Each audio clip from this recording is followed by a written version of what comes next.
দেখো কত কুল। শিবরাত্রির জন্য আমরা কুল মাখা খাবো কিন্তু আজকে। কালকে শিবরাত্রি করছি, আমি একা করছি, এরা করে নাই, কিন্তু এরা খাবে।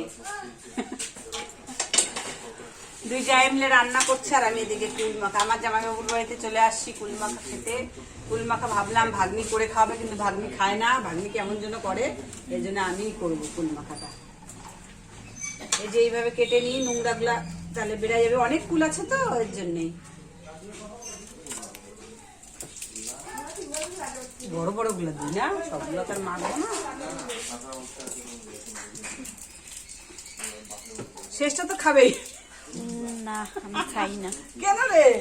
না না, ক্যামেরাম্যান খায় না, এটা কোনো কথা? তাও যে ভিডিও করে দিচ্ছে, দয়া নাকি? দয়া করছিস? দয়া কি না যায় না, বড়দেরকে দয়া করতে হয় না, কিন্তু এটা হচ্ছে ভাগ্য। আমার জামাইবাবু খুব ভালো খায় কুল মাখা, ওর জন্যই করছি। আর ওই দেখো জামাইবাবু সব আগায় দিচ্ছে আমাকে।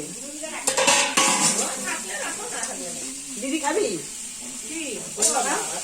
ও বড়দি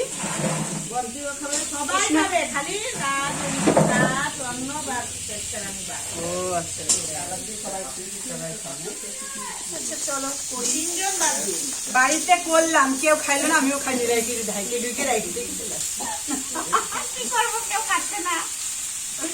প্রথমে বললো খাবো, একটু ভিডিও করতে বলছিলাম, ভিডিও করে দেয়নি, তাই একটু বকা ঝকা করছি, যেন খাই না তুই রাখতে যা।